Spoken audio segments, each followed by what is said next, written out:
He runs through the airport like a man on fire.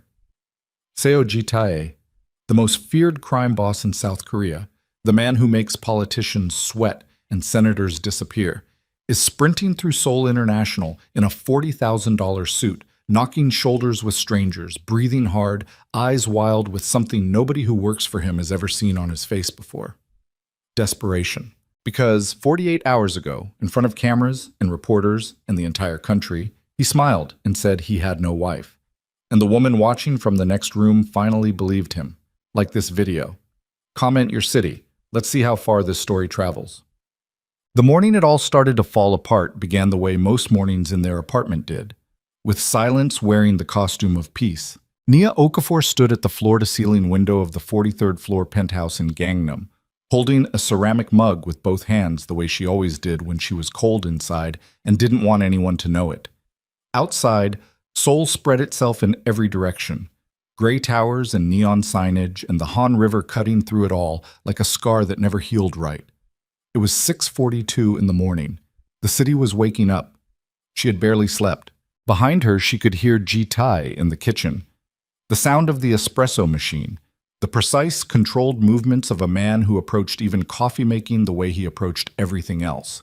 With methodology, with efficiency, with the unspoken belief that every variable could be managed if you understood it well enough. She heard the soft thud of a ceramic cup being placed on marble. Then his footsteps, unhurried, crossing the open-plan living space. He set the cup beside her on the window ledge without speaking. Dark roast, single shot, the way she took it. He remembered every detail about her preferences. That had always been one of the things that confused her most about him. A man capable of that level of attention and care in private, and that level of erasure in public. "You didn't come to bed," he said. "I know." He stood behind her, close enough that she could feel the warmth radiating off him. He didn't touch her. He read her the way he read rooms, carefully, looking for threat vectors and weaknesses. "The press conference is at 2, he said. "The Daewoo deal closes this week. After that, I know," she said again. He paused. She felt him processing her tone, running it through whatever internal system he used to classify emotional weather. She kept her eyes on the river. "Nia, I'm fine, Ji-tae. Go get ready." Another pause, then he picked up his own coffee and walked back toward the bedroom. She listened to the sound of his shower running.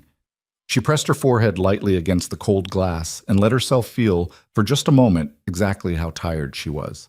14 months. That was how long she'd been in Seoul. 14 months since she'd accepted the consulting contract with Park Holdings, flown in from New York thinking it was a 6-week engagement, and somehow ended up in the orbit of Seo Ji-tae, first as a professional contact, then as something harder to categorize, then as his wife, in a small ceremony with 4 witnesses and no photographs, in a private room on the 47th floor of a building he owned that didn't appear on any public registry. She had understood, at the beginning, why discretion was necessary. She wasn't naive. She had grown up the daughter of a Nigerian-American professor and a woman who built her own accounting firm from a folding table in a South Side Chicago apartment, and she had learned early that the world had layers, that powerful people operated in spaces the public never saw, and that survival sometimes meant playing by rules that weren't posted anywhere. She had understood all of it. What she had not understood, what she had let herself not understand, which was a different and more dangerous thing, was that Ji-tae's world didn't have a threshold she could eventually cross. There was no timeline at the end of which she would be acknowledged. The discretion wasn't a temporary measure. It was architecture. It was the load-bearing wall of everything he'd built, and she was the thing inside the wall, sealed in, kept warm, kept hidden. The espresso had gone cold by the time she set it down. Momt. Seo Ji-tae had inherited the Black Viper Syndicate at 26 when his father died of a stroke 3 weeks after being released from a prison sentence that should have been 20 years but was reduced to 4 because of agreements Ji-tae himself had negotiated with 2 prosecutors and a sitting judge. He had been 22 at the time of those negotiations. He had done it without his father's knowledge, without anyone's approval, because he had already understood that the organization needed to evolve or it would be dismantled by competitors or by the state, and evolution required exactly the kind of leverage nobody else in the family was willing to acquire. By 30, he had tripled the organization's revenue by moving aggressively into legitimate business, construction, logistics, private security, media. By 33, he had political allies in 4 parties and a personal network that extended into every major institution in South Korea. By 34, when he met Nia Okafor in the lobby of the Park Holdings building on a Tuesday afternoon in February, he was the most powerful organized crime figure in the country and one of the most effective at making sure that fact was impossible to prove. He had not planned to marry her. He had not, in the years before her, planned to marry anyone. His mother had been managing that expectation, or rather, demanding, for a decade. Presenting daughters of allied families at dinners Ji-tae attended with the polite blankness of a man serving a prison sentence, nodding at the right moments, never committing, never engaging in a way that could be weaponized against him later. Nia had not been presented. She had simply been there, standing at the lobby reception desk in a charcoal-wrapped dress, arguing in fluent Korean with a concierge who was trying to tell her that her visitor badge had expired. Her voice calm, but her eyes absolutely not calm, and when she switched to English it was to say crisply, "My badge expired because your scheduling system double-booked my appointment and I've been standing in this lobby for 37 minutes. That's your problem. Not mine. Fix it." The concierge had folded. Ji-tae had watched from across the lobby. He had thought, without intending to think it, there she is. He wasn't a man given to romantic sentiment. He'd spent so long constructing the interior architecture of a person who couldn't be reached that the construction had become the reality. But something in the way she'd stood there, not aggressive, not performative, just absolutely certain of her own right to be where she was, had destabilized something in him that had been calcified for years. He'd introduced himself. She'd looked at his business card and said, "I know who you are. I've done my research. And I'm not here to meet you, I'm here to meet Director Choi." He had smiled. It wasn't something he did often, and when he did, it was usually calculated. That one hadn't been. The offices of the Black Viper Syndicate's legitimate arm, registered as CO Strategic Holdings, occupied 3 floors of a glass tower in Yeouido, the financial district. On the morning of the press conference, those floors were running at the particular tension level that preceded major public events. Phones ringing, aides moving with the urgent shuffle of people who couldn't afford to be wrong. Screens showing live feeds from the conference room downstairs where the media setup was being finalized. Ji-tae moved through it all like a ship cutting water. He was dressed in a charcoal brioni suit, his tie a shade of deep burgundy that his stylist had chosen to project authority without aggression. A distinction, apparently, that was visible on camera. He stopped twice to review documents. He spoke to his chief of staff, Park Hyun-soo, in a low, precise voice. Hyun-soo was 54, had been with the organization for 20 years, and had the permanent expression of a man processing 3 separate threats simultaneously. He was also the person who had, 6 months ago, presented Ji-tae with a formal memorandum recommending that the marriage not be disclosed until after the Daewoo acquisition closed. The reasoning was extensive. The strategic implications were real. Daewoo's founding family was conservative, politically connected, and had already expressed private concerns about Ji-tae's bachelor status. An unmarried man in his mid-30s heading a conglomerate raised questions about stability, legacy, succession. Introducing a foreign wife now, without preparation, without narrative management, would create friction at the worst possible moment. Ji-tae had read the memo. He had not responded to it in writing. He had simply begun implementing its recommendations. He had not discussed it with Nia. That was the fact he had been managing not to examine too closely for 6 months.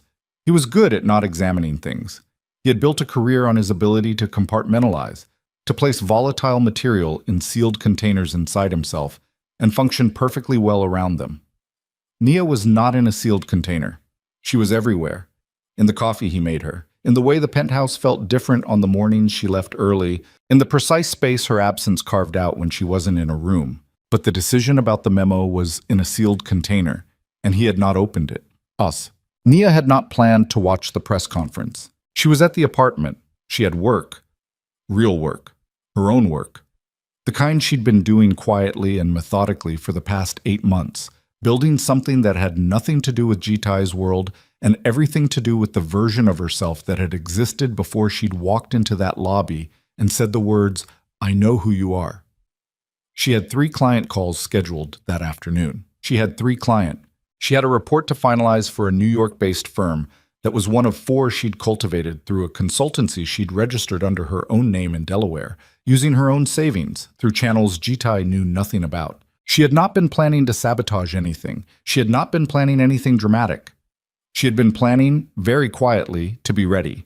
Because somewhere in the previous 8 months, in the accumulated weight of charity galas she'd attended as a guest with no official status, in the business dinners where Jitai introduced her to men who would become senators and never used the word wife, in the quiet mornings and the passionate nights, and the strange suspended reality of loving someone whose public self had no record of you, somewhere in all of that, she had begun preparing a life that would function without him. She told herself it was just prudence. Women who survived dangerous worlds maintained exit options. It didn't mean anything. She told herself that right up until the moment she turned on the television. It was one of Jitai's aides who had sent the alert, a live link to the press conference stream, sent to the household account she had access to, probably by mistake, probably meant for someone else. She'd opened it without thinking. The conference room was full. She recognized some of the faces, Dewa executives in the front rows, media in the back, the specific configuration of powerful people performing normalcy for cameras. Jitai was at the podium. The acquisition terms had apparently just been confirmed. There was the formal language of corporate success, the careful phrasing of men who'd spent weeks with lawyers reviewing every sentence. Then a reporter in the third row raised her hand. "Mr. Seo." The woman's voice was clear, a little sharp. "There have been persistent rumors over the past year about your personal life. Can you confirm whether you are currently married?"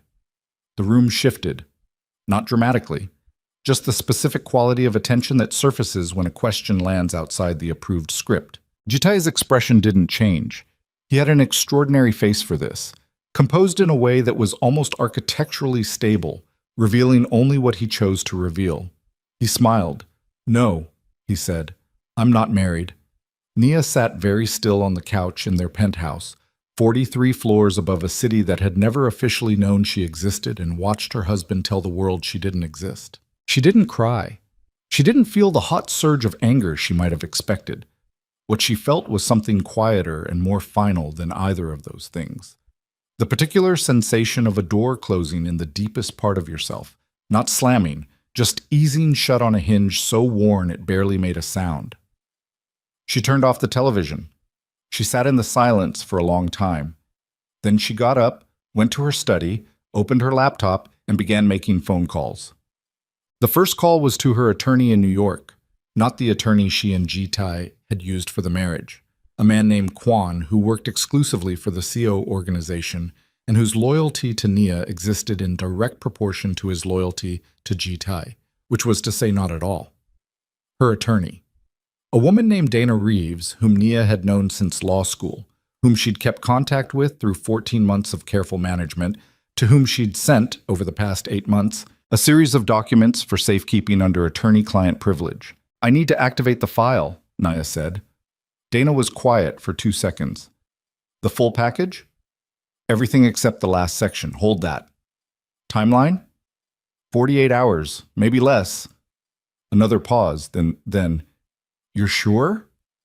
Nia looked out at the Seoul skyline, the Han River, the city that had contained her for over a year, that she had moved through in the margins of a powerful man's life, that had taught her things about herself she hadn't expected to learn. "I've been sure for months," she said. "I was just waiting to stop hoping I was wrong." Dana said she'd begin. They discussed logistics, dispassionately, precisely, the way 2 women who had both spent their careers in rooms full of men who underestimated them knew how to discuss things that mattered. When the call ended, Nia sat for a moment with her phone in her hand. Then she opened the drawer of her desk and removed a manila envelope she'd placed there 3 weeks earlier. Inside was a memory stick and a handwritten list of contact information. A reporter's name at the top, a direct line, the specific email address for encrypted correspondence. She'd been introduced to Jang Mi-rai at a gallery opening 8 months ago, one of the semi-public events that Jitai attended with Nia at his side but never by name, always positioned as a colleague or contact.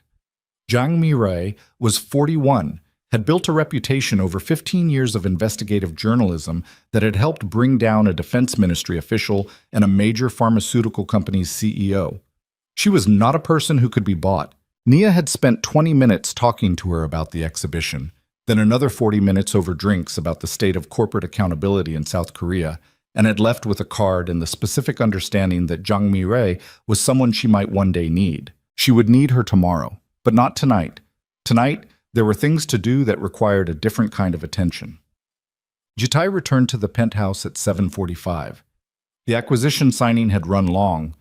There were dinners, the formal celebrations that followed successful deals of this scale, the elaborate ritual of powerful men performing prosperity for each other. He looked tired in the way he always looked tired after these events. Not physically, because he maintained his body with the same discipline he brought to everything else, but in the particular way that social performance tired him, the way spending hours inside a constructed version of yourself left the real version slightly depleted. Nia was in the kitchen. She'd made dinner, rice, a simple fish dish, the kind of meal she made when she wanted to do something with her hands, without it meaning anything complicated. She heard him set down his briefcase, heard him loosen his tie, the soft sound of silk moving through a collar. He appeared in the kitchen doorway. "You cooked," he said. "I was hungry." He came in, opened the refrigerator, took out a bottle of water. She could feel him watching her from across the kitchen. She kept her attention on the food. "Nia." The press conference was fine. It looked like it went well. She plated the fish without looking up. "The Daiwa thing is done?" A beat of silence. "Yes." "Good." She set the plates on the counter. "Come eat." He didn't move for a moment. She could feel the weight of what he wanted to say, the specific density of a man trying to determine whether a conversation was happening or being deferred, whether the calm in the room was genuine or a surface over something structural. He came to the counter, sat down across from her. They ate. The silence had the quality it sometimes had between them. Not uncomfortable, not easy, but layered, full of the things they were both doing with their mouths that weren't talking. At some point, she asked about one of the Daiwa executives she'd seen at a previous event. He answered. She asked a follow-up question. He told her something she hadn't known. The conversation moved slowly into the ordinary channels of an ordinary evening. Nia was an extraordinary actor. She had not always been. She had developed the skill inside this apartment, inside this marriage, inside the slow, patient work of learning how to be invisible without becoming nothing. After dinner, she told him she had work to finish and went to her study. She heard him watch television for an hour, then heard him come down the hall, pause outside the study door, then continue to the bedroom. She worked until 2 in the morning, not on client reports, on a document she'd been constructing for months, a timeline, annotated with records, the kind of evidence that told a story so clearly it didn't require interpretation. When she was finished, she sat back and looked at what she'd built. It was quiet in the apartment. Jitai would be asleep by now. She thought about going in, watching him sleep the way she sometimes did in the early months. This man who was so controlled when awake and so unguarded in sleep, his face releasing all the architecture he maintained during waking hours. She thought about it and decided against it. She had learned not to do things that made leaving harder. Bus. The next morning he made her coffee. Set it on the window ledge without speaking, the way he always did. She held it with both hands, the river below. "I have meetings until 6, he said. "Okay." "We could have dinner. That restaurant you mentioned, the one near Insadong." She looked at him. He was already dressed, already composed, already the version of himself that moved through the world running calculations. He meant it, she could tell. The dinner was a genuine offer, a genuine gesture. Whatever version of reaching toward her he was capable of from inside the architecture of who he'd built himself to be. She thought about saying yes. She understood very clearly that saying yes would make the next 48 hours more complicated. "Maybe," she said. "I have some things I need to handle first." He nodded, read something in her face that he couldn't quite classify, stayed in the kitchen doorway a moment longer than he needed to. "Nia." "Jitai." "Are you—" He stopped, started again. "Is something wrong?" She looked at him for a long time, long enough that the pause itself was an answer, even if she didn't say anything yet that he could use. "Go to your meetings," she said. "We'll talk tonight." He left. She watched his car pull away from the building from the window. Then she picked up her phone and called Jang Mi-rai.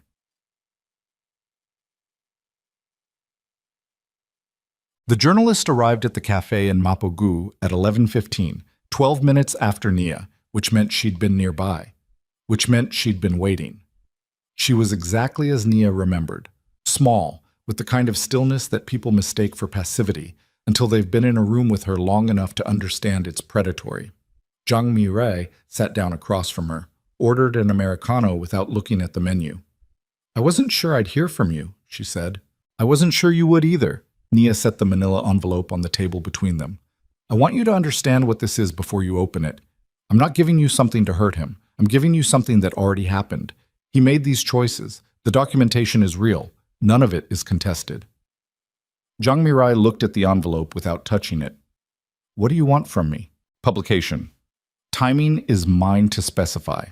The story is straightforward. A marriage that was deliberately concealed, evidence that the concealment was systematic and organizational rather than personal, documentation of how it was done. The story isn't that he married a foreigner. The story is that he operated a campaign to erase a person from his public record while maintaining access to her in private. That's a story."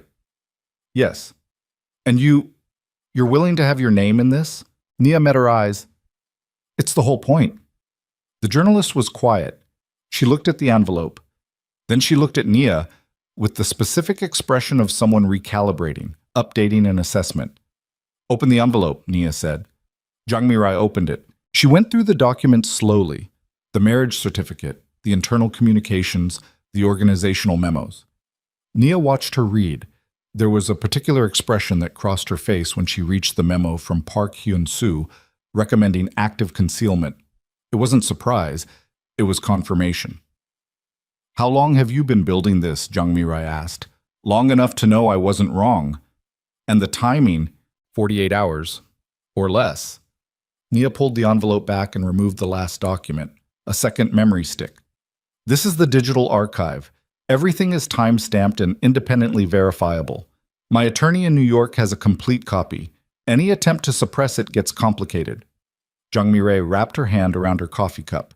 She was thinking. Nia could see it, the journalist's particular processing mode, the story assembling itself in her head. "There will be consequences for you," Jang Mi-rai said. "I'm aware." "He's not a man who accepts this kind of—" "I know who he is," Nia's voice was level. "I've been married to him for 14 months. I know exactly what he's capable of. I also know what I'm capable of. I didn't build this file hoping he'd be reasonable. I built it so that any unreasonable response he has will become its own story." The journalist stared at her. "You've been planning this a long time," she said. "I've been preparing," Nia said. "There's a difference. I spent months hoping I wouldn't need it." She stood, picked up her bag, left enough cash on the table to cover both their coffees. 48 hours, she said. "I'll send you the signal." She walked out of the cafe into the cold Seoul morning and didn't look back. That evening, Ji-tae called at 6 to say the meetings had run late and dinner would need to wait. She said that was fine. She spent the evening in her study, confirmed arrangements with Dana in New York, reviewed the documents one final time. She did not pack that night. Packing meant commitment to a timeline, and she wasn't ready to be past the threshold yet. She told herself she was giving herself one more night inside the life she'd chosen before she began the process of leaving it. She sat in the dark of the living room for a long time, looking at the city, the Han River, the towers, the 10,000 lights of a place that had been her home without ever officially knowing her name. Ji-tae came home at 8:30. He found her in the dark and turned on a single lamp without comment, the way a person does when they've shared enough space with someone to know which silences need light and which don't. He sat beside her on the couch, not touching, just present. "You said we'd talk," he said. "I know. What did you need to handle today?" She looked at him, his profile in the low light, the line of his jaw, the particular quality of attention he gave to things he considered important. He was giving her that attention now. "Nothing that couldn't wait," she said. He was quiet. I watched the press conference yesterday, she said. His jaw tightened, just slightly, an almost imperceptible movement that she'd learned to read like punctuation. Naya? You don't need to explain it. Her voice was the calmest it had ever been with him. She had the strange sensation of standing outside herself, observing. I understood the reasoning, the Daewoo deal, the family pressure, Hyunsu's recommendations. I understand all of it. Then you understand that it was strategic. She said the word evenly, not as an accusation, just as a fact. Yes, I understand that it was strategic. He turned to look at her. In his face, she could see the specific mixture that she'd spent 14 months learning. The intelligence, the control, the banked intensity that was always there under the surface, and something else. Something he rarely let surface, that might have been the part of him that was capable of fear if he'd had any practice at it. It's over now, he said. The deal is closed. After this, I know, she said. You were going to tell me about after this. You've been telling me about after this for 8 months. He didn't respond. I believed you every time, she said. I want you to know that. I wasn't sitting here being cynical about your intentions. I genuinely believed that the after this was going to come. It will. Jitai. She said his name the way she did when she wanted him to stop talking and listen. The specific register she'd learned was the only one he couldn't talk over. You told 60 reporters and however many camera crews that you don't have a wife. And your wife was in the building. The silence after that was different from all the silences before it. She could feel the weight of it differently. The way it had texture now. Something rough in it. Something that couldn't be smoothed by the kind of explanation he was used to constructing. I know, he said, very quietly. I know you know, she said. That's not actually the problem. She stood up. He watched her, very still, the way he went still when he was trying to understand a situation he didn't have a playbook for. I'm tired, she said. I'm going to bed. She went to the bedroom. She did not hear him follow. Much later, 2 in the morning, 3, she felt the mattress shift as he came to bed. She stayed very still, breathing slowly, the way she taught herself to breathe in this apartment when she needed to be somewhere else inside her own head. His hand came to rest on her shoulder. Not demanding. Just placed there the way you place something valuable on a surface when you're not sure you'll be allowed to keep it. She didn't move. He lay there in the dark, his hand on her shoulder, both of them pretending to sleep. And somewhere in the walls of that penthouse, in the sealed containers of a man who had built his entire life around the premise that he could manage any consequence, something had begun. Sa. The hand was still there when morning came. Jitai's palm on her shoulder, heavy with the particular weight of a man who had fallen asleep, holding on to something he wasn't sure he had the right to hold. Nia had not slept. She'd lain there in the dark, counting the hours by the quality of light changing behind the blackout curtains. The blue-black of 3 a.m. bleeding into the gray of 5, then the first pale wash of soul morning pressing through the edges. She waited until his breathing had the deep, slow rhythm of genuine sleep. Then she eased herself out from under his hand. Carefully. The way you move when you are trying not to wake something that is better left sleeping. She dressed in the bathroom. Dark jeans, a cream blouse, the cognac leather boots she'd bought herself on her first month in Seoul, before she'd understood what kind of world she'd walked into. She did her makeup in the small circle of light above the mirror. Foundation, mascara, the neutral lip she defaulted to when she needed to look composed and mean it. She looked at herself for a long moment. She looked like a woman who had made a decision. She went to the kitchen. She did not make coffee. She stood at the counter and ate half a piece of toast dry, standing up, because she wasn't hungry, but understood that her body would need something before the day ahead. Then she picked up her bag, took the elevator down 43 floors, and walked out into Seoul. Park Hyun-soo arrived at CO Strategic Holdings at 7:15, as he always did. He liked the building before the rest of the staff arrived. The particular quality of control it gave him, moving through quiet corridors, knowing the shape of the day before anyone else inhabited it. 20 years with the organization had given him a calibrated instinct for threat. He read shifts in the atmosphere the way sailors read weather. He was reading one now. The chairman had not arrived yet. That was unusual. Jitai was almost always in the building before Hyun-soo. The fact that he wasn't meant the morning had begun wrong somewhere. Hyun-soo poured coffee, took it to his office, and sat with the controlled stillness of a man running scenarios. His phone rang at 7:42, the chairman's private line. "She knows about the memo," Jitai said. No greeting, no preamble. Hyun-soo set down his coffee cup. "How much does she know?" "I don't know. She didn't say it directly." "What did she say?" A pause. Hyun-soo could hear Jitai moving, the particular cadence of a man pacing a room, which was something the chairman almost never did. "She said she understood the reasoning. That's what she said. She named the deal, the family pressure, your recommendations." Hyun-soo was quiet for 3 seconds. "She named me specifically." "Yes." "Chairman, if she has the memo..." Jitai stopped. When he spoke again, his voice had flattened into the register he used when he was containing something volatile. "If she has it, and she's had it for any length of time, then she's had it long enough to have made copies, which means the question isn't about the memo anymore. The question is what she intends to do with it." Hyun-soo thought about what he knew of Nia Okafor. He had studied her the way he studied everything that entered the chairman's orbit, systematically, without feeling. She was 31, American, with a graduate degree from the University of Chicago and a professional history that suggested exceptional strategic intelligence. She did not make emotional decisions. In 14 months of observation, he had never once seen her behave in a way that could be predicted by assuming she was operating from feeling rather than calculation. That was the thing that concerned him most. "She hasn't left the country," he said. "I would have received an alert." "I know." "Then she's still in Seoul, still operating inside whatever she's planning, which means she hasn't executed yet. Or she's already executed and we don't know it." Hyun-soo picked his coffee back up, held it. "I'll make inquiries, quietly. If anything is moving in the media ecosystem, I'll know within a few hours." "Don't touch her," Jitai said. The tone shifted. Not dramatically, but in the way that temperatures change in certain rooms when certain things are said. "I mean that.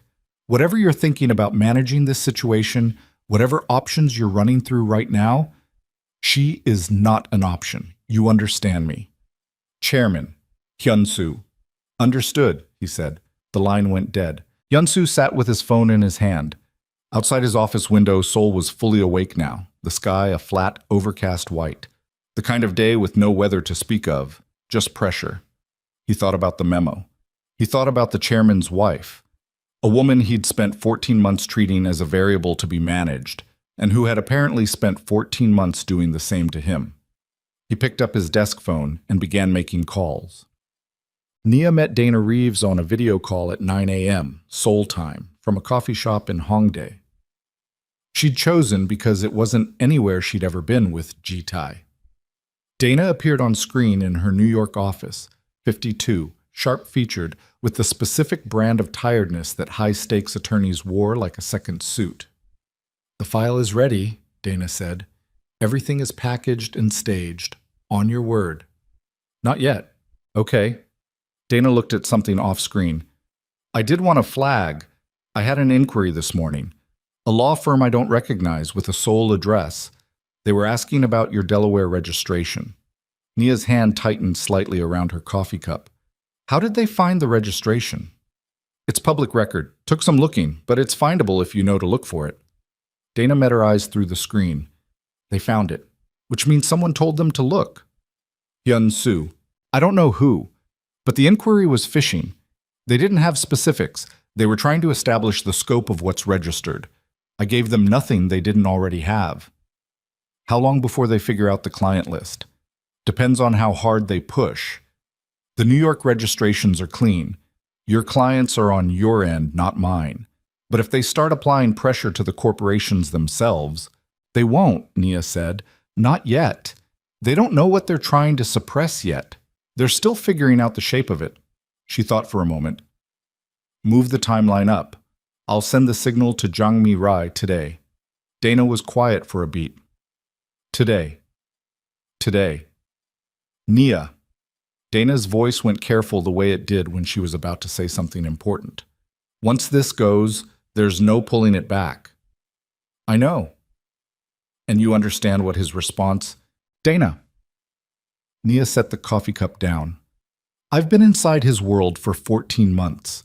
I know exactly what he's capable of. I also know that the best protection I have is exactly what we've already built, the transparency.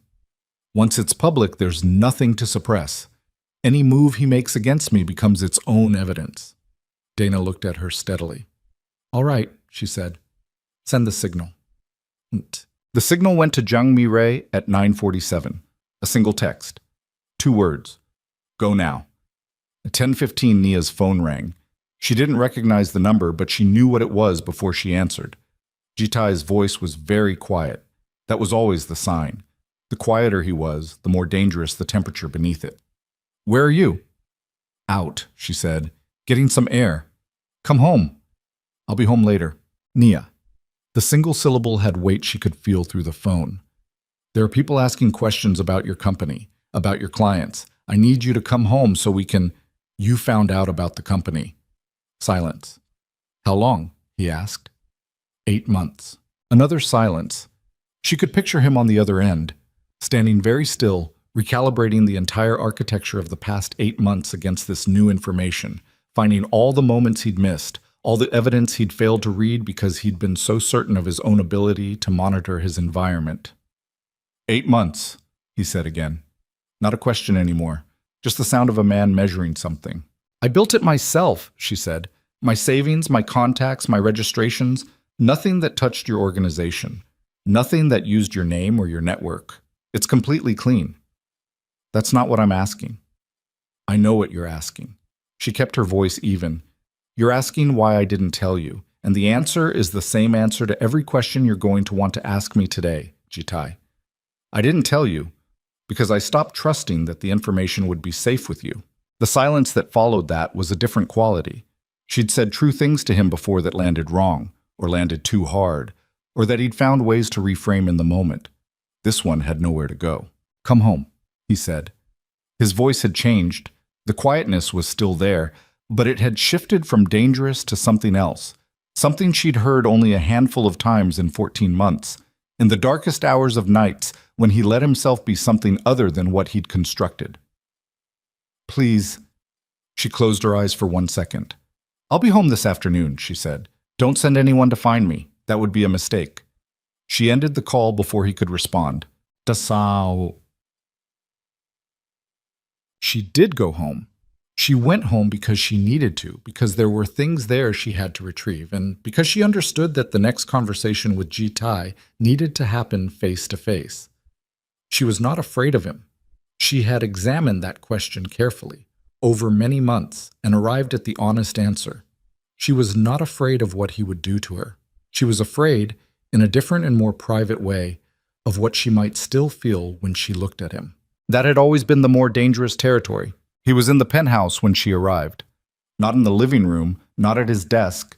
In the kitchen, standing at the counter with no coffee, no phone, just standing there with his jacket off and his tie loosened and his hands flat on the marble, looking at the surface like it contained some answer he'd been trying to extract.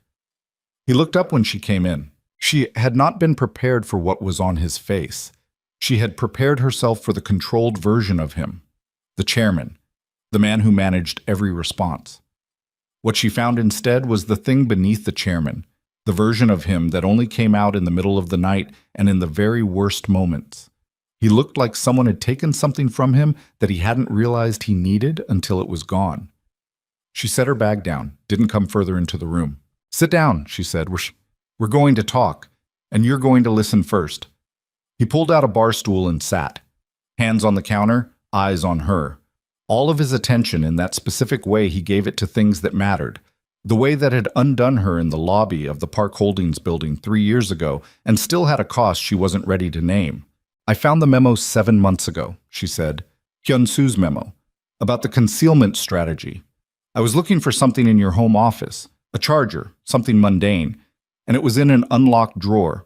I don't know if you left it there by accident or whether you'd stopped thinking of it as something to protect. Jitai's expression didn't change, but something in his posture did. I read it, she said. I understood it. The reasoning was clean. I'll give Hyun-Soo that. From a pure strategy standpoint, it made sense. She paused. What it didn't account for was me, as a person. Not a variable, not a liability to be managed, but a person who signed a marriage certificate and moved her life across the world and spent 14 months standing next to you at events without being introduced as your wife. Naya, I'm still talking. He closed his mouth. I want you to understand that I'm not angry about the memo, she said. I was, at first, but what I actually felt, when I had time to sit with it, was something I didn't expect. She looked at him directly. I felt sad, because the memo means you knew. It wasn't that you failed to think about what this was doing to me. It's that someone wrote it down in very clear language, put it in your hands, and you implemented it without telling me, without asking me, without considering that I might have had something to say about my own erasure. The kitchen was very quiet. Outside, the city moved, indifferent. I should have told you, he said. Yes. I told myself I would, that I'd explain it once the deal was, after this, she said. I know. You've been telling me about after this for most of our marriage. His jaw tightened. He pressed his hands flat against the counter, a gesture she recognized, the physical equivalent of containing pressure. I know I have. I know that's... He stopped, started differently. I don't have an excuse. I have reasons. I know they're not the same thing. What are the reasons? He looked at her. Something crossed his face, the specific expression of a man being asked to examine something he's been storing in a sealed container for a long time. My mother, he said finally. I know about your mother. She would have made your life impossible. She has influence in circles that... I know what she has. I know what she would have done, Jite. Nia moved to the counter, stood on the other side of it from him, close enough to make it personal. I didn't marry you expecting easy. I married you knowing your world. What I didn't know, what you didn't tell me, was that your world's definition of protecting me was making me disappear. He was very still. The press conference, she said. Yesterday. No, I'm not married. She let it sit there between them. I want you to tell me what was going through your head when you said it. His eyes had gone somewhere private. She watched him come back from wherever that was. The reporter was off script, he said. It wasn't supposed to be asked. When it came, he stopped.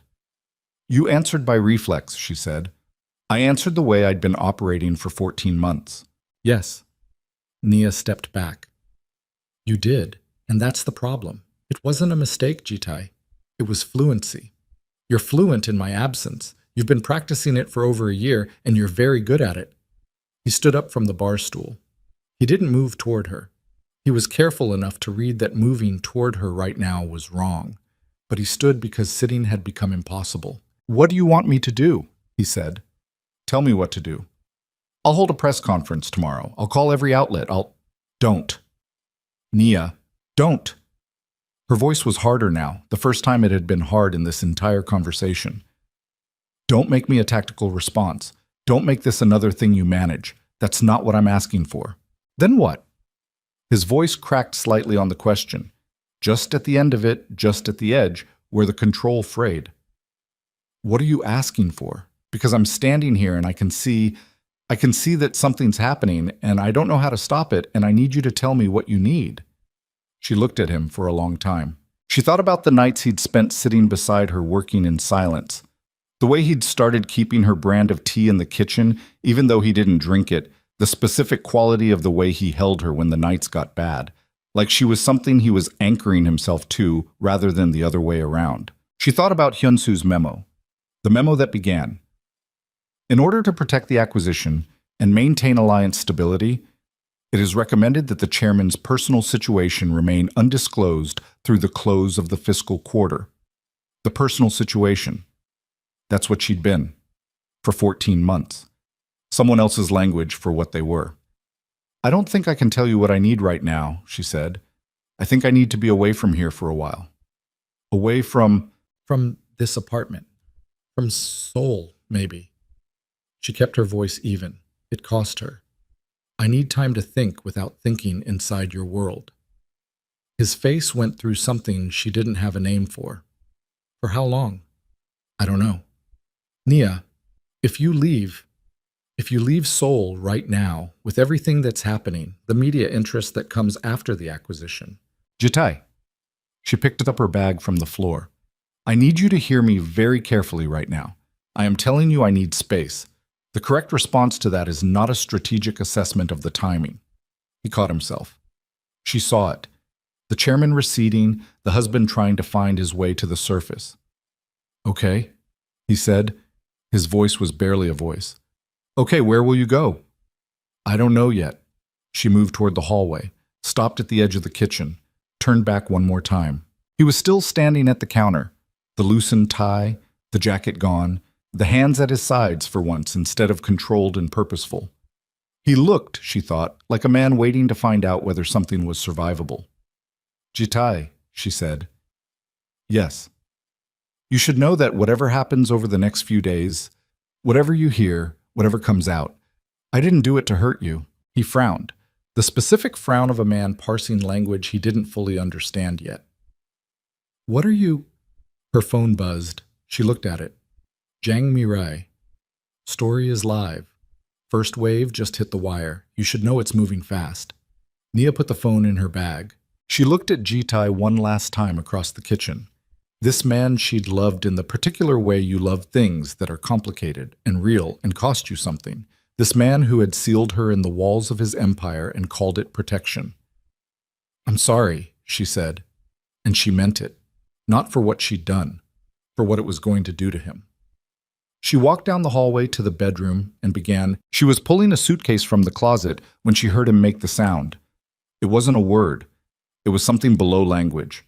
A sharp exhale, almost controlled, the kind a man makes when something hits him in a place he didn't know was exposed. She heard it from the bedroom hallway, heard the silence that followed it, and knew without going back to the kitchen that he had picked up his phone. She kept packing. She moved with the focused efficiency of someone who had rehearsed this in her head enough times that her hands knew what to do without instruction. Clothes first. The specific ones. The items she'd brought from New York, the things that predated Seoul, that belonged to the version of herself that existed before Jitai. She left the dresses he'd bought her, left the jewelry, left the silk robe hanging on the back of the bathroom door that she'd worn so many mornings drinking coffee at that window. She heard his footsteps in the hallway. They stopped at the bedroom door. She didn't turn around. Nia? His voice had changed completely. The husband who'd been standing in the kitchen with his hands at his sides, gone. What was back was the chairman, but not the controlled version, the cracked version. The one that only surfaced when the architecture had been breached faster than the failsafes could respond. It's already on 3 outlets, he said. KBS, Yonhap, and a digital wire that's syndicating internationally. She folded a sweater, put it in the suitcase. My phone has been ringing for 11 minutes, he said. Hyun-soo is calling. The Daewha family's attorney is calling. My mother, he stopped. My mother called twice. I imagine she did. You went to Jangmi-rai. It wasn't a question. Yes. When? Yesterday morning, before you called me to come home. The silence that followed was pressurized. She could feel it from across the room. She put another item in the suitcase without looking at him. The documents, he said. The memo, the marriage certificate, the internal communications. How long have you had all of it? Long enough to verify everything independently. Nia. His voice broke on her name. Not emotionally, structurally, the way load-bearing things break when the weight exceeds their design. Look at me. She closed the suitcase lid, pressed the latches. Then she turned. He was standing in the doorway with his phone in his hand and his face doing something she had never seen it do before. The control was still there, but it was like watching scaffolding hold up a building that had already begun collapsing internally, the outer framework intact, while everything behind it shifted. I need you to understand what you've done, he said. I do understand it. The Daewha deal was closed 48 hours ago. 48 hours. The ink is barely... I know the timing. The founding family has a morality clause in the acquisition agreement. A literal morality clause, Nia. If they invoke it... He put one hand against the door frame, not aggressively, like he needed something solid. We're talking about $4 billion and 18 months of structured integration that could unravel inside a week. She looked at him steadily. Then you'll fix it. You fix everything. Not this. Not with this kind of exposure in this kind of time frame. He pushed off the door frame, moved into the room, not toward her, just into the space, like staying still had become impossible. Why didn't you come to me? Before this? If you had the documents, if you knew about the memo, why didn't you sit across from me and show me what you had and tell me what you needed? I could have. What? She kept her voice level, flat, the way you hold a blade. What would you have done, Jitai? In that conversation, the one where I come to you with the memo and say, I know what you decided about my existence. What happens next? Do you disclose the marriage? Cancel the Dewa deal? Tell Hyunsu the strategy is off?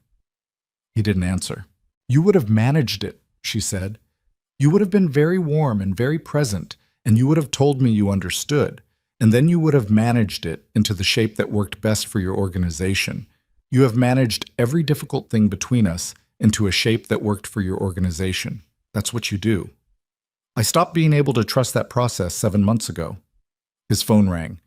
He looked at the screen, declined it. It rang again immediately. I have to.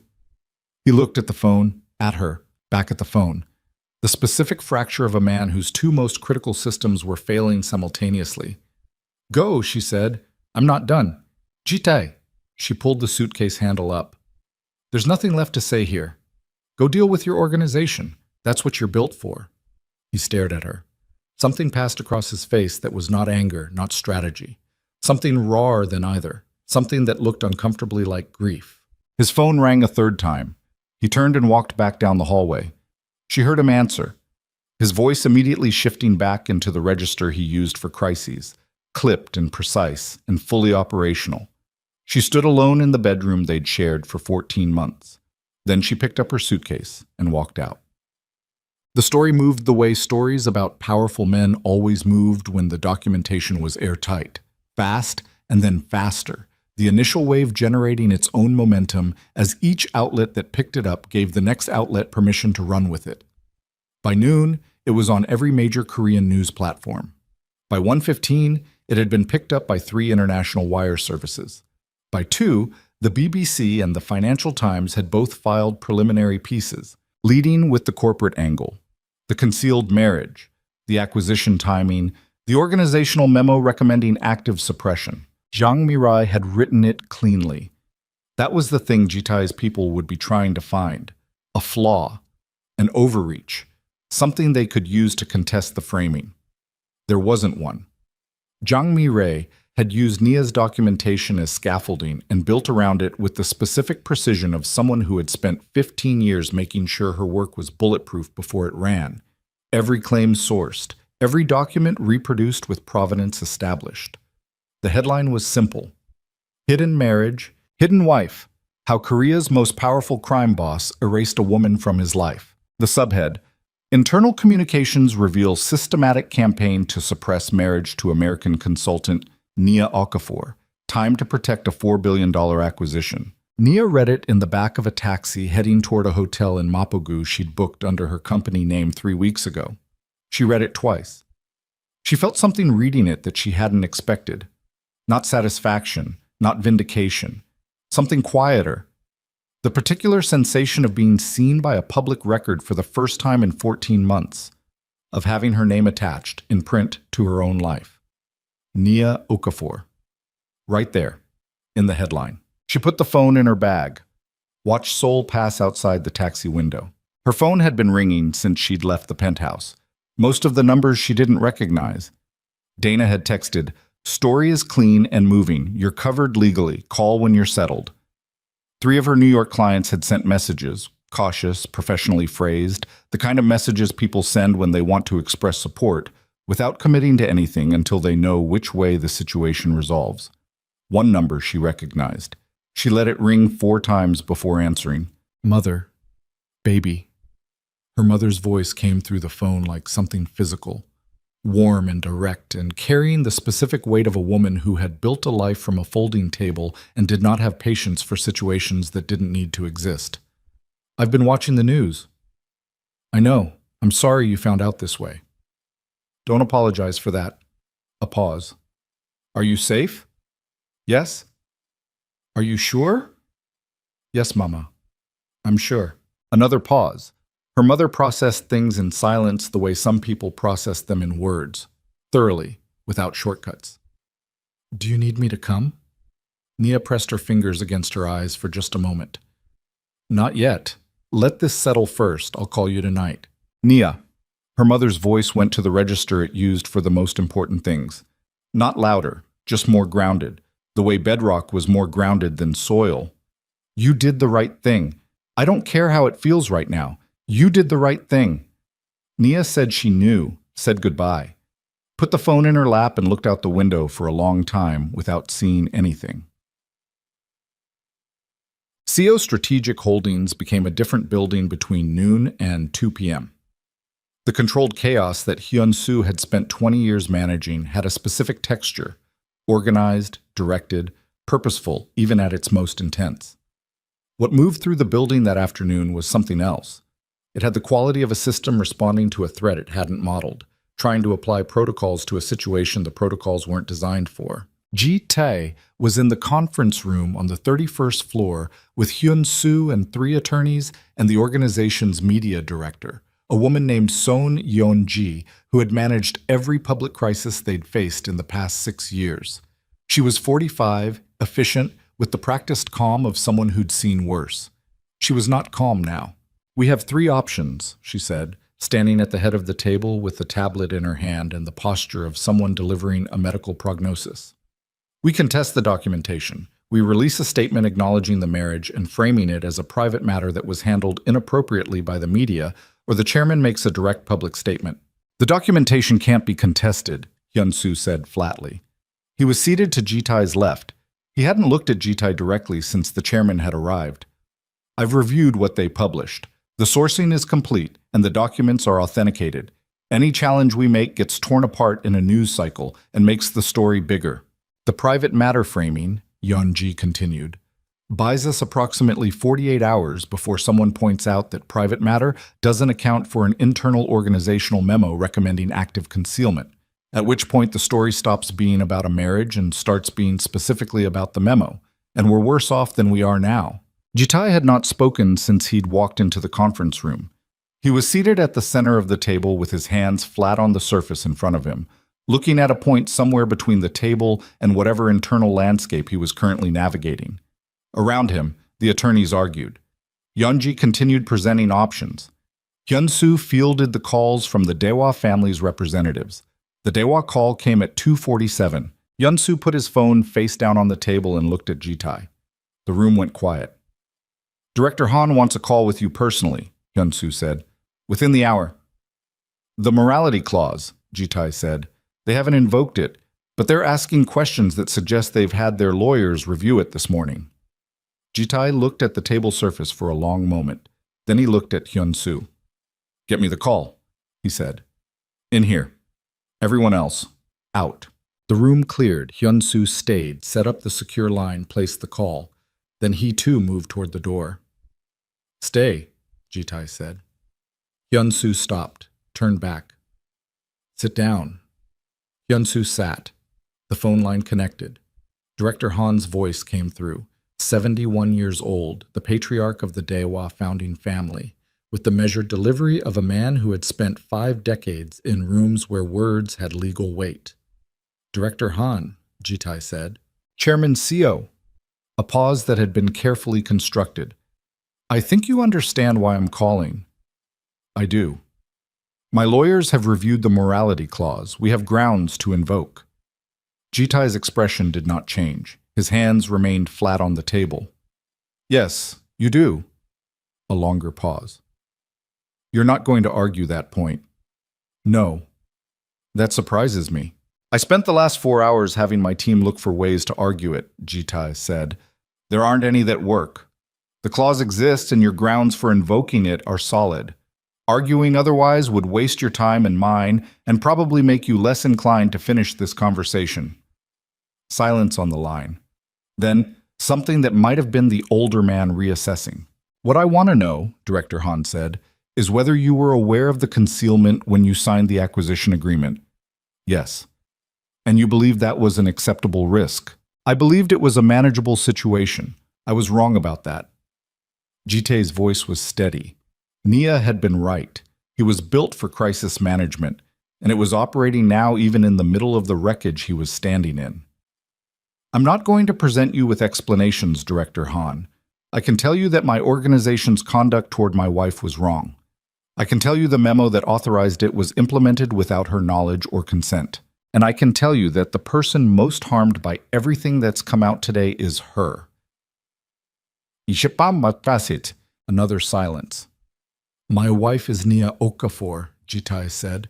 She is 31 years old and she is one of the most capable people I have encountered in my professional life. She spent 14 months in a situation that my organization created without her agreement. She responded to it with more integrity than I showed in creating it. Whatever decision you make about the acquisition clause, I want the record to be clear about that. The line was quiet for a long time. I'll be in contact with your attorneys, Director Han said finally. I haven't made a decision. The call ended. Hyunsu and Jitae sat in the emptied conference room. Outside the floor-to-ceiling windows, the Seoul skyline held its indifferent posture. The Han River, the flat white sky. Chairman? Hyunsu began. The memo, Jitae said. Hyunsu stopped. Your memo. Jitae turned to look at him directly for the first time. The one recommending the concealment strategy. You wrote it. I implemented it. That's the accurate accounting. Hyunsu held his gaze. 20 years of working for this man had given him the ability to read the specific gradations of what Jitae was and wasn't saying. Yes, Hyunsu said carefully. I want you to be clear about something. Jitae's voice was very quiet. Not dangerous quiet, something different. The quietness of a man who had set something down that he'd been carrying for too long. The decisions I made were mine. The memo gave me language for something I was already doing. He stopped. I'm not going to make you the explanation.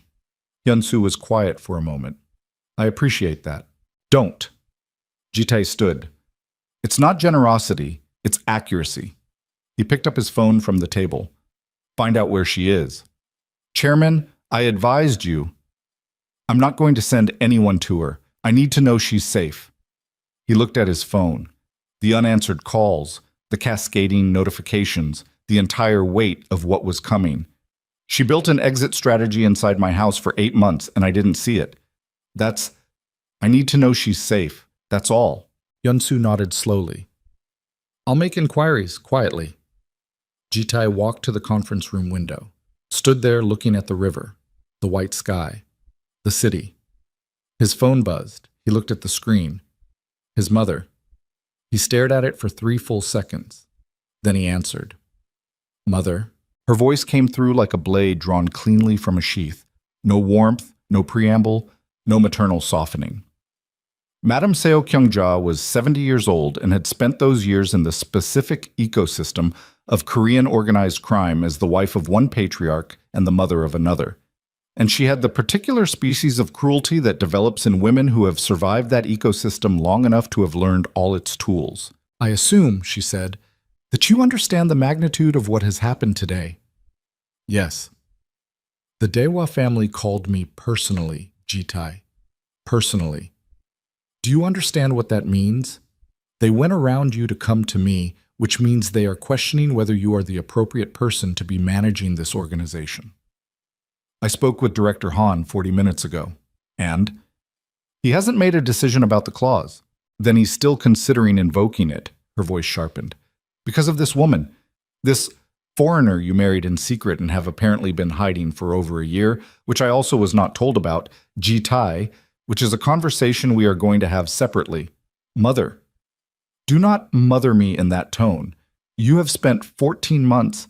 I married her, he said. She is my wife. Whatever else is happening, I want that to be the part you understand first. Silence. The particular silence of a woman recalibrating an attack. She has humiliated this family, Madame Seo said, her voice dropping to a register that was almost gentle, which was its most dangerous configuration. She has taken private organizational documents and handed them to a journalist. She has exposed your personal life and your business practices in the same move, which is either very stupid or very calculated, and based on what you're telling me, I suspect it's the latter. It's calculated, Jitai said. She's the most strategically precise person I know. Then she is dangerous. She's not dangerous to you. She is dangerous to this family's mother. His voice went to the place it almost never went with her, past the deference, past the architecture of filial obligation that had governed his relationship with her since childhood. Flat and final. I need you to hear me. Nia did what she did because I gave her no other option. I made choices in this marriage that were wrong, and they were wrong before they were ever strategically problematic. I'm not going to have a conversation with you about her that doesn't start from that premise. The silence that followed was long enough to have texture. You sound like your father, his mother said finally. Her voice had changed, something older in it now and more specific. He used to protect people from me the same way, using that same tone. Did it work? A pause. Sometimes. Another pause.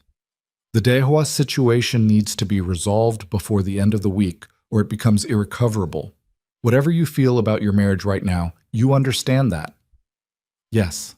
And the woman, her name is Nia. And Nia, the name in his mother's mouth, had the quality of something handled with tongs. What do you intend to do? Jitai looked out at the river, the flat white sky that had no weather in it, just pressure. I'm going to fix what I broke, he said. The business situation or the marriage? Both. He pulled back from the window.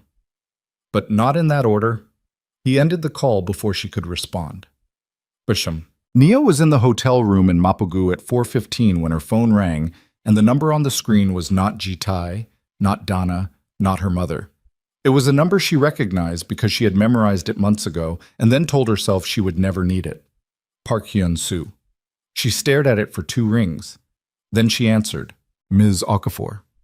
His voice was what it always was, measured, impeccably professional, carrying nothing that he hadn't decided to carry. I hope you'll allow me a few minutes. That depends on what you're calling to say. I'm calling to say that the chairman is asking about your safety, and I told him I would make inquiries. You're at the Mapo Grand, room 1214. A beat. I want you to know that's the extent of it. No one is coming. No one is being sent. He asked me to confirm you were safe. I'm doing that, and that's where my involvement ends. She was quiet.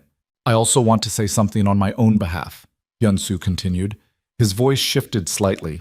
Not much, but enough to register. The memo was my recommendation. The chairman implemented it, and those were his choices. But the recommendation was mine. He stopped. I want to acknowledge that what I recommended treated you as an obstacle rather than a person. That was wrong. I don't expect that acknowledgement to mean anything to you. I'm offering it because it's accurate. The room was very quiet. Outside the window, a different part of Seoul's skyline, lower buildings here, older neighborhood, the smell of the city different from Gangnam. It means something, she said. She was surprised to find that was true. Is there anything you need? Hyun-soo asked. No. The story is moving internationally. I want you to be aware. There may be journalists at the hotel by tomorrow morning. I can arrange. I'll handle that myself. Of course. A pause.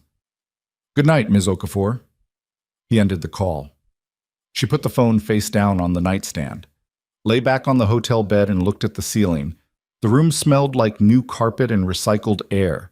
Outside she could hear the city, distant traffic, someone's television through the wall, the low urban hum that Seoul never fully dropped even in the quietest hours. She had been so precise in her planning.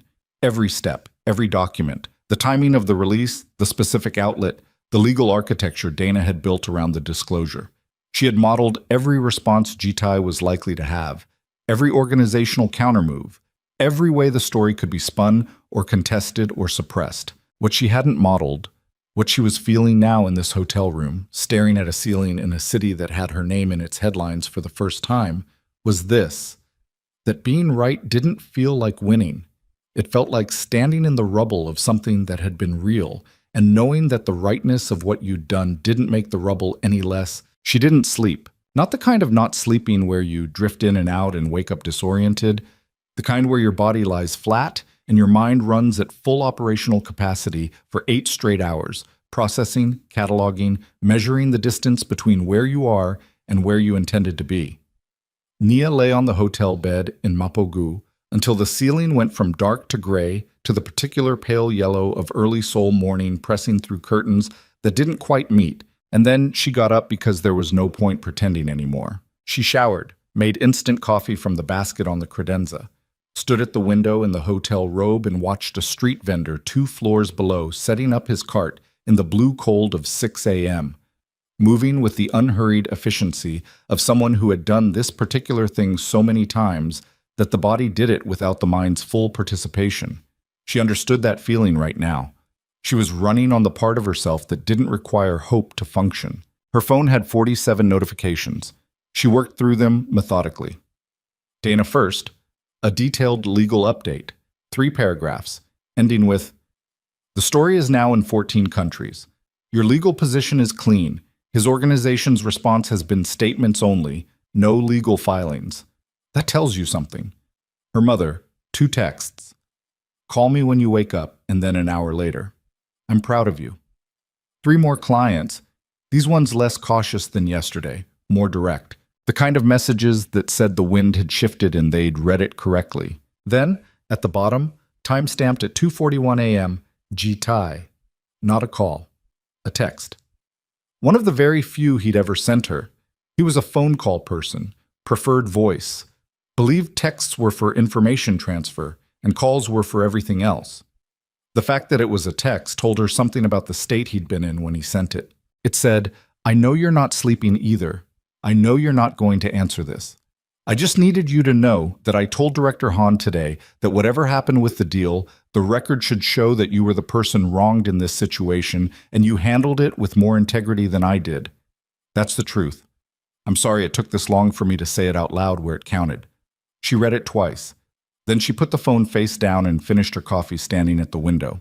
The street vendor had his cart fully set up now. A woman stopped, bought something wrapped in paper, moved on. The city was waking up around a transaction so small it would leave no record anywhere, between 2 people who would never think about each other again. Nia thought, that's what ordinary feels like. She had been so far from ordinary for so long that the sight of it, 2 floors below, had the quality of something observed through glass. She got dressed. She had work to do. The call from Dana came at 8:15, and it didn't start the way calls from Dana usually started. "Something's happening," Dana said. No greeting. "I need you to listen carefully." Nia sat down on the edge of the bed. "Talk. I got a call this morning from a law firm in Seoul. Not the one from yesterday. A different firm, larger. The kind of firm that doesn't make inquiry calls. They make declarative calls." Dana's voice had the quality it used when she was controlling something that was trying to move faster than she wanted it to. "They're representing Madame Seo Kyung-ja." Nia's hand tightened around the phone. "She's filing a civil action," Dana said. "Defamation, disclosure of private organizational materials, and this is the part I need you to hear clearly. They're claiming that the documents you provided to Jang Mi-rai were obtained through a breach of fiduciary duty. The argument is that, as the chairman's spouse, you had an implied duty of confidentiality regarding organizational materials you encountered through the marital relationship." The room was very quiet. "That's a reach," Nia said. "It's a significant reach. It's also not impossible to argue in a Korean court, and the filing itself, regardless of whether it succeeds, creates a narrative. It reframes you as someone who stole from your husband's organization. It moves the story from Mafia boss erased his wife to wife betrayed her husband's organization. That's the point. Not to win. To muddy." Nia stood up, walked to the window. "This isn't Jitai. The firm is representing the mother, not the chairman. He doesn't know she's doing this." It wasn't a question.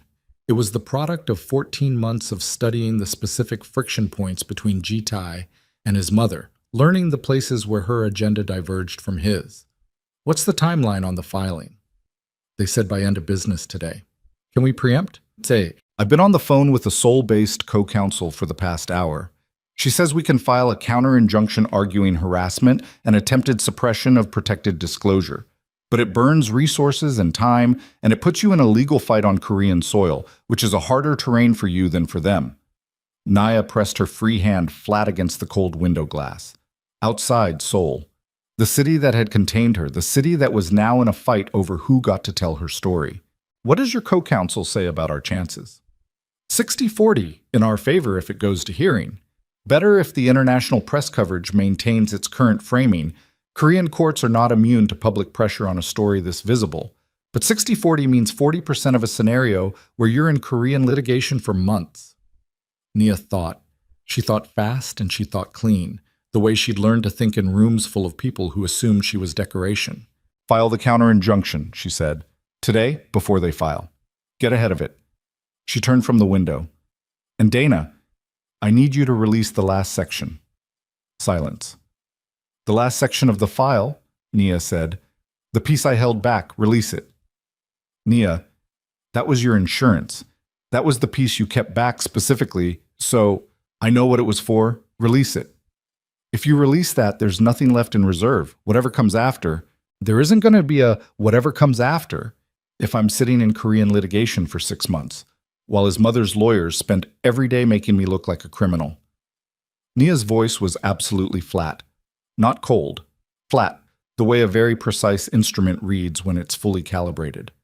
The last section has the financial records, the ones that show how the concealment strategy connected to the acquisition structure. That makes this a financial fraud story, not just a personal one. Financial fraud stories have different gravity, different oversight, and they give me leverage in a jurisdiction that doesn't require me to be standing on Korean soil. Dana was quiet for 3 full seconds. You're using the filing as the trigger. She handed me the trigger. I'm using it. Another pause. All right, Dana said. I'll make the calls. But Naya, once that section goes, this becomes a different category of story. We're talking regulatory attention, possibly criminal referrals depending on how the acquisition financing was structured. I know. And Jitai, I know. Her voice didn't change. Do it. Quote, Jitai found out about his mother's filing at 9:03 from Hyun-soo, who delivered the information the way Hyun-soo delivered all catastrophic news. Seated, hands flat on the desk, voice at a register that communicated gravity without panic. Jitai stood at the window of his private office on the 33rd floor and listened. He let Hyun-soo finish. He didn't interrupt. Then he said, Get my mother on the phone. Chairman, the attorneys are all ready. Now, Hyun-soo. The call took 4 minutes to connect. His mother answered with the composed brightness of a woman who had done something she considered correct and was prepared to explain it at length. Jitai didn't give her the length. Withdraw it, he said. Jitai, withdraw the filing, today, in the next 2 hours. I am protecting this family's. You are escalating a situation that was containable into one that won't be. His voice had no heat in it. That was the thing about Jitai at his most serious. He didn't get louder. He got more precise, the way a surgical instrument was precise, removing everything unnecessary. Nia built her disclosure to be legally clean. I've had 4 attorneys review it in the past 18 hours. There is no successful action against what she released. What your filing does is give her grounds to release the section she held back. A pause. What section? The financial records, the acquisition financing, the part of the documentation she kept in reserve. He turned from the window. She's been playing this the way I would have played it. She kept collateral. Your filing is the trigger she was waiting for someone to hand her. The silence on his mother's end had a different quality now. Withdraw it, he said again. Or by end of business today, this goes from a story about a marriage to a story about financial fraud. And that is a story that has regulatory consequences I cannot manage through personal relationships and organizational pressure. That is a story that goes to institutions. He could hear his mother breathing. He knew that breathing, the specific rhythm of Seo Kyung-ja recalculating, running the same kind of scenarios he ran, arriving at the same conclusion from a different direction. She's more dangerous than I thought, his mother said, very quietly. Yes.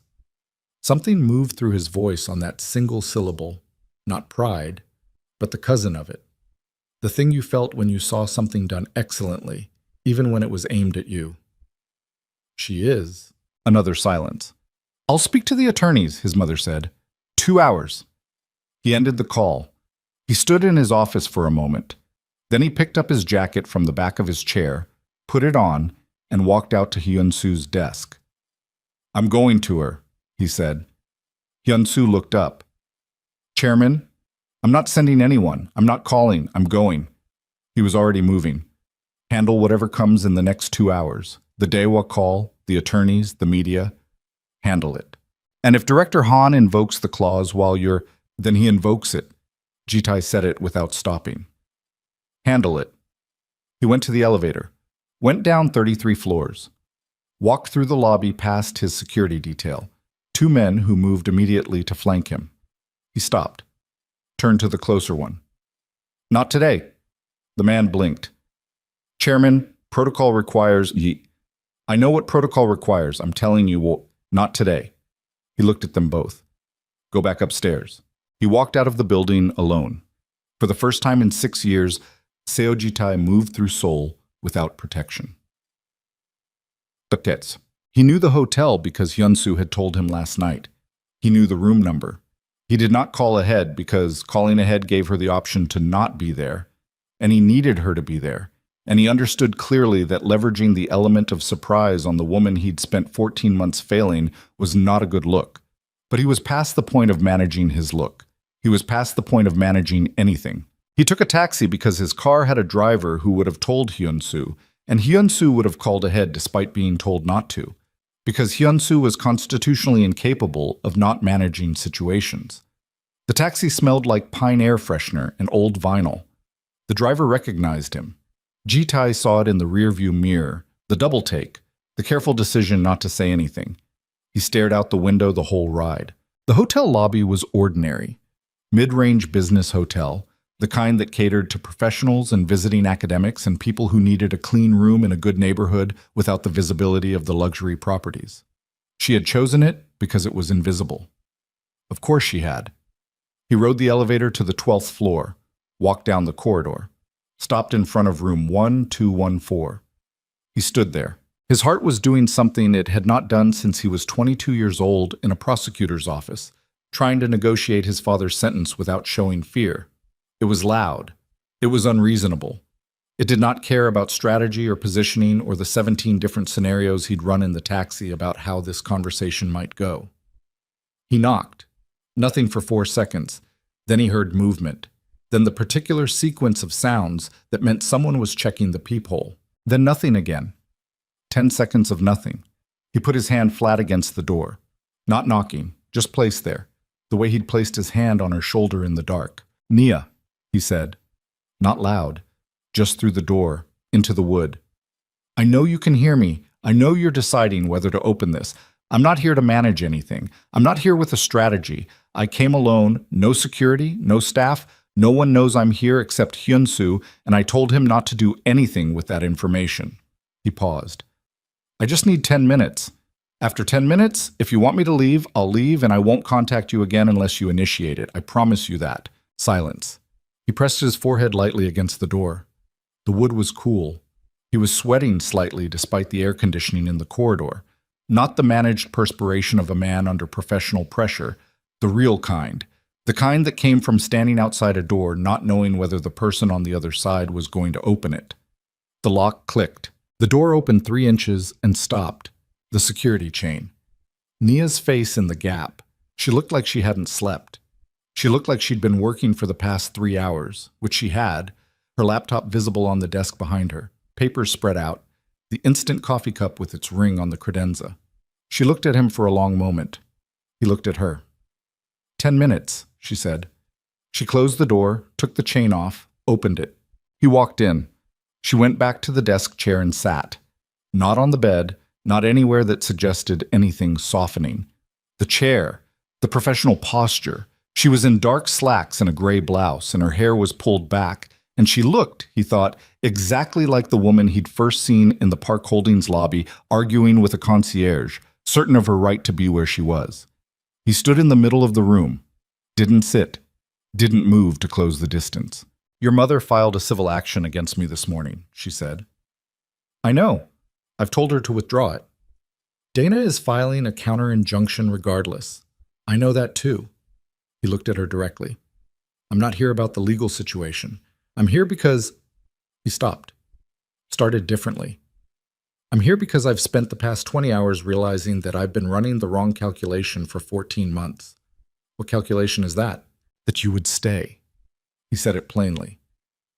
Every decision I made, the concealment, the timeline, the memo, underneath all the strategic reasoning, the actual premise I was operating from was that you would stay.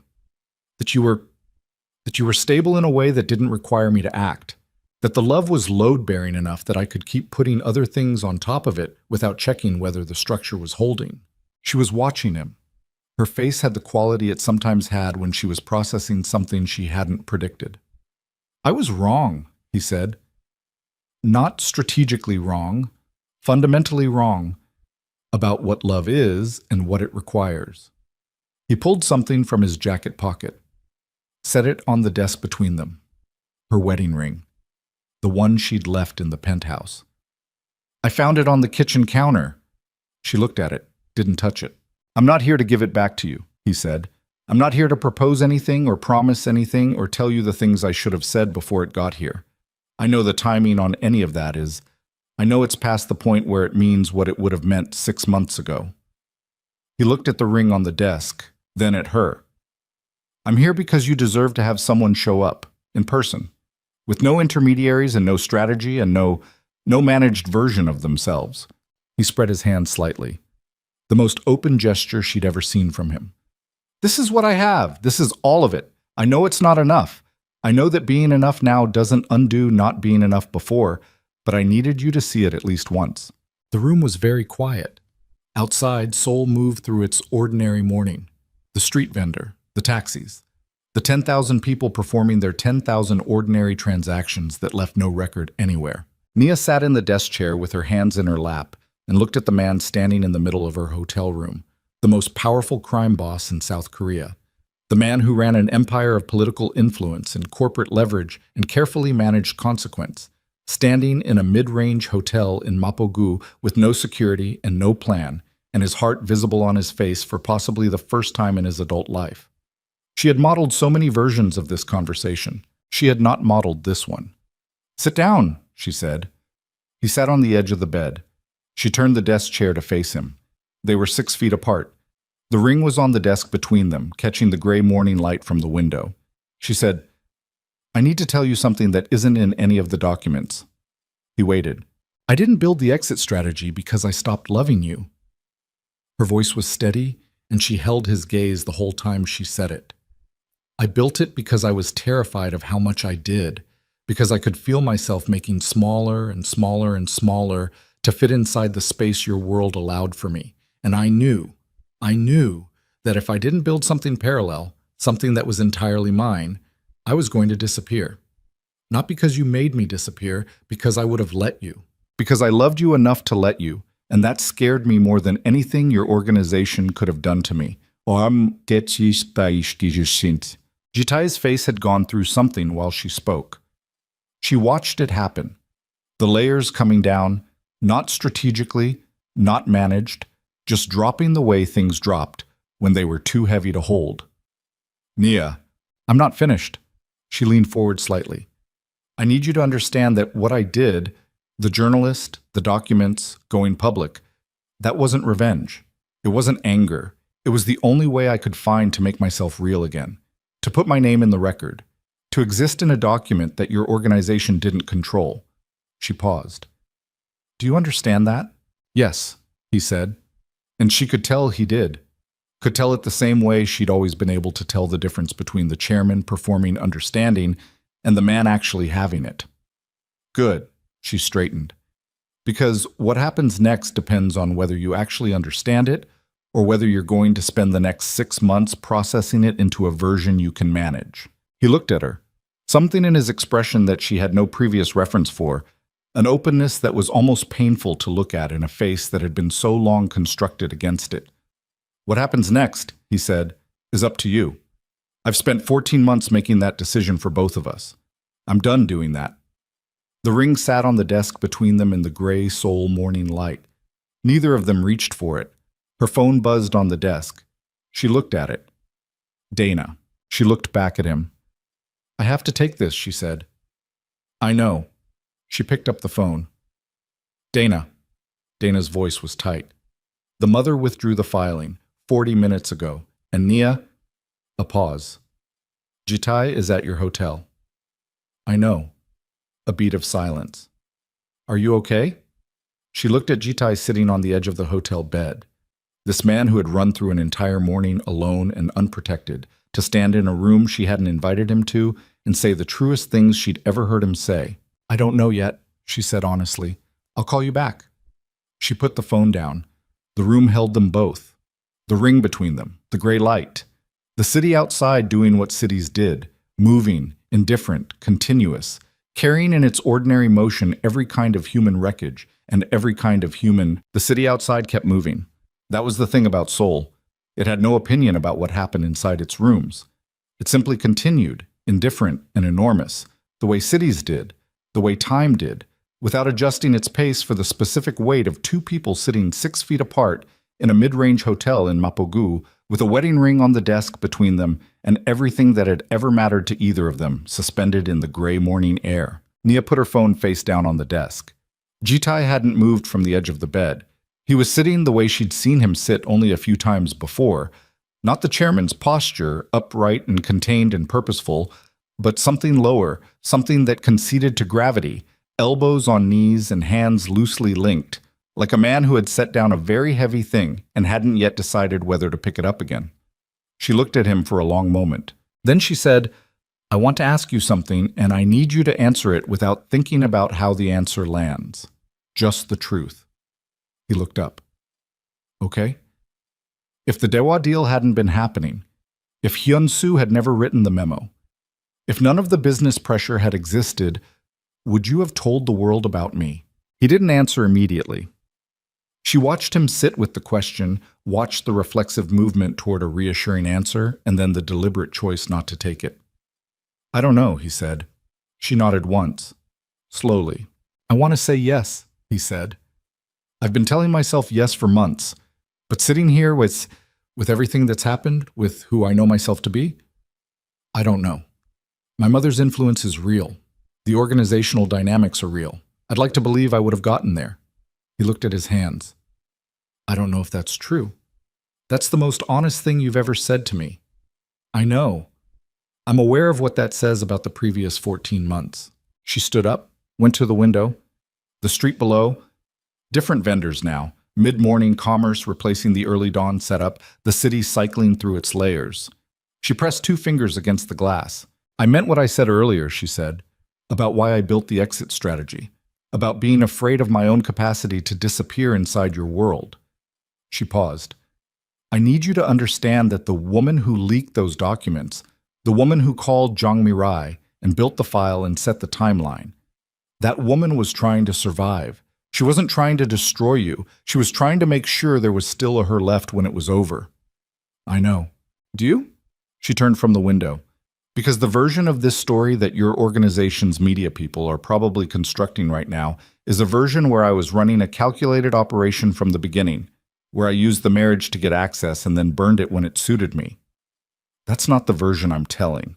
It doesn't matter what version you're telling. It matters what gets repeated. She came back to the desk. Didn't sit, stood over it, over the ring, looking at him from above. I spent 14 months being the version of me that your world needed me to be. Invisible. Unrecorded. I'm not willing to spend the next 14 months being the version of me that your world's narrative needs me to be now. The villain, the foreign woman who betrayed her husband. Jitai stood up. He was taller than her, and the room was small, and when he stood, they were closer than they'd been since she'd left the penthouse. She didn't step back. Neither did he. I will spend whatever time and resources it takes, he said, to make sure the accurate version is the one that exists in the public record. Not because it's strategically useful, because it's what's owed to you. Jitai, let me finish. His voice had a quality she'd heard only a handful of times. Not the chairman's precision, not the controlled register of a man managing outcomes. Something rawer. The voice of someone who had been practicing honesty for the last several hours and was getting better at it in real time. I know you're leaving. I can see it. I can see it in the way you've already organized this room, the way you're standing, the way you answered Dana's call. You've already decided, and He stopped. I'm not going to ask you to change that decision. I don't have the right to ask you that. She looked at him. But I need to say something, he said, that isn't a negotiation and isn't a strategy and isn't me trying to change the outcome. I need to say it because it's true and because you've spent 14 months inside a version of me that I'm not proud of. And I want you to have heard this at least once. He looked at her with the specific directness of a man who had nothing left to protect. You are the most extraordinary person I have ever known. Not because of what you built or what you did in the last 48 hours, because of the quality of attention you bring to everything, because you saw me. Not the chairman, not the organization, me. And you stayed anyway, until staying became impossible. That was a gift I didn't know how to receive. I'm going to spend a long time understanding why. The room was completely still. Nia's chest did something she hadn't given it permission to do. A tightening, the specific physical sensation of grief arriving through the gate that love had left open. She breathed through it. Her eyes stayed dry. She had spent too much of herself being composed in impossible situations to lose it now, at the end, in a hotel room with morning light going flat against the window. I know, she said quietly. I know you mean that. But meaning it now doesn't change what choosing looked like before now. He closed his eyes for 1 second. When he opened them, they were the eyes of a man who had been hoping for a different answer and had known, at some level, that it wasn't coming. No, he said, it doesn't. She reached out. For a moment he thought she was reaching for the ring. She wasn't. She put her hand flat against his chest, over his heart, the way she'd done in the early months, in the dark, when neither of them was performing anything. She felt his heart beating under her palm, fast, unmanaged, real. You're going to be okay, she said. Your organization is going to survive this. You're going to handle the Dewa situation, and you're going to manage your mother, and eventually the story is going to be yesterday's news, and you're going to keep building the empire you've spent your whole life building. She looked up at him. And I need you to know. I need you to actually know, not just hear, that I am glad I knew you. I am glad this was real. It was real. His hand came up and covered hers against his chest. It was real, he said. They stood like that for a moment that had no strategic value and no narrative function and no outcome attached to it. Just two people in a hotel room in Seoul, standing in the wreckage of something that had been genuine, acknowledging it before the morning finished closing over it. Then she took her hand back. You should go, she said. You have a company that needs its chairman right now. He looked at the ring on the desk. Take it, she said. Nia, it's yours. It came from you. She picked up her phone, turned back to the laptop. I'll be in touch through Dana about the legal situation. I'm going to need assurances that the organizational narrative doesn't go the direction I described. You have them. In writing, through attorneys. A pause, then, in writing, through attorneys. Good. She sat down, looked at the screen, then, without looking up, Ji-Tai. He stopped at the door. Tell your mother, she said, that I'm not her enemy. I never was. I just refused to be invisible. She heard him exhale. A long, unsteady breath that he would never have allowed himself in any other room with any other person. I'll tell her, he said. The door opened. The door closed. She sat very still for a long time. Then she picked up her phone and called her mother. Tab. She was on a flight to New York 31 hours later. The 31 hours in between were not nothing. They were the specific texture of an ending that refused to be clean because endings never were. There were calls with Dana about the legal framework they were building around the organizational narrative. There was a formal statement she approved through Jong Mi-rai that put her own words into the public record for the first time. Not a victim's statement, not a declaration of grievance, just a clear, first-person account of what had happened and what she had done about it and why. Jong Mi-rai ran it verbatim. It took 40 minutes to go internationally viral. There were 2 calls with clients who had been watching the story develop and now wanted to accelerate conversations about formal engagement. There was a call with the man who had been managing her New York office space, a small suite in Midtown she'd signed the lease on 4 months ago that she'd told Ji-Tai was for a client visit. in which she confirmed she would be taking full occupancy in 10 days. There was one moment, at 11:30 on the first night, sitting alone in the hotel room after the calls were done, when she let herself feel the full weight of it. Not strategically, not with any purpose attached. Just felt it. The grief of it, the genuine loss, the specific ache of loving someone in the particular way she'd loved Jitai, which was the way you loved things that were complicated and costly and real. She sat with it for 40 minutes. She cried. Not dramatically, not in the way that movies showed it, but the tired, unspectacular way that actual grief arrived, eyes burning and chest heavy and no catharsis attached, just the body processing what the mind had already accepted. Then she washed her face, went back to work. That was the part of herself she trusted most. Not the strategy, not the precision, but the capacity to feel the real thing and then keep going. She had inherited it from her mother. She intended to use it for the rest of her life. At Seoul International Airport, in the business class lounge, 40 minutes before boarding, she sat with a real coffee. Not instant, the first good one she'd had in 2 days, and opened her laptop to clear her inbox before the flight. The second to last email in the queue was from an address she didn't recognize.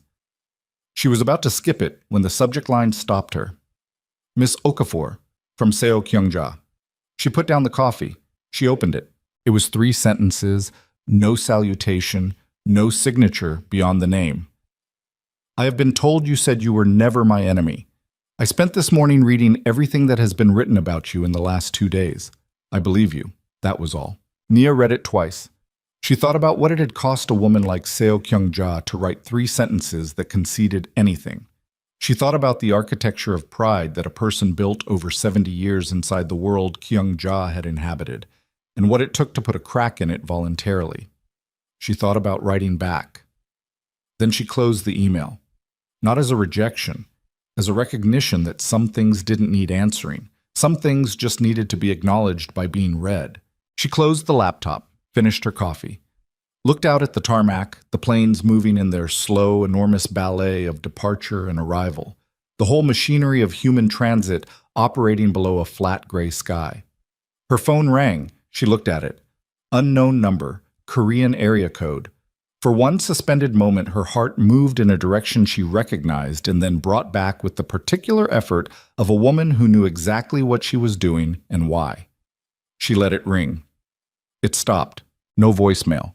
She put the phone in her bag and picked up her boarding pass. The New York office was smaller than she'd imagined it when she was signing the lease in a browser window at 2 in the morning in the Gangnam penthouse.